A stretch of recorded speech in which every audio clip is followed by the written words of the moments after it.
9 साल तक अपने लाव लश्कर के साथ दिल्ली के रेलवे स्टेशन पर रहने वाली और ताउम्र अपने आप को मालचा महल में क्वारंटीन करने वाली रानी के बारे में चलिए विस्तार से जानते हैं। 1975 में आपातकाल के समय सभी राज्य रियासतों को मिलने वाली सरकारी पेंशन बंद कर दी गई, जिससे कई राजघरानों के सामने रोजी रोटी का संकट पैदा हो गया। इनमें से एक थी बेगम विलायत। बेगम विलायत के अनुसार वो अवध के नवाब वाजिद अली शाह के खानदान की राजकुमारी थी। वे अपने हक के लिए 9 साल तक दिल्ली रेलवे स्टेशन के वेटिंग रूम में रही। 1985 को प्रधानमंत्री राजीव गांधी द्वारा उन्हें मालचा महल रहने के लिए दे दिया गया। मालचा महल, जिसे दिल्ली की सबसे खौफनाक जगह भी कहा जाता है, चाणक्यपुरी के घने जंगलों में है। इस महल को फिरोज शाह तुगलक ने अपनी शिकारगाह के तौर पर बनवाया था। इसका रास्ता सरदार पटेल मार्ग की तरफ से है और अब इसे विलायत महल भी कहा जाता है।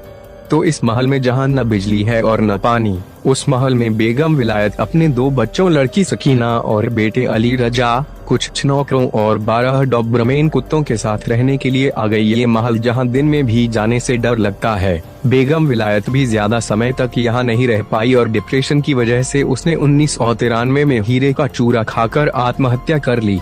हैरत की बात यह है कि उसके बच्चों ने उसे पहले मालचा महल में ही दफन कर दिया और फिर 1994 में खजाने के लालच में या किसी अनजान डर की वजह अपनी मां की कब्र को खोदा और फिर से उसकी लाश को जला दिया और राख को एक बोतल में भरकर महल में ही रख लिया। बेगम विलायत की बेटी सकीना कभी घर से बाहर नहीं निकलती थी और खाने का सामान लेने के लिए बेटा रजा अली ही कभी कभार बाहर जाया करता था। और प्राप्त जानकारी के अनुसार 2017 में रहस्यमय परिस्थितियों में पहले सकीना की मौत हुई और फिर रजा अली की, और अब इस महल में सिर्फ मौत का सा खौफनाक सन्नाटा पसरा रहता है।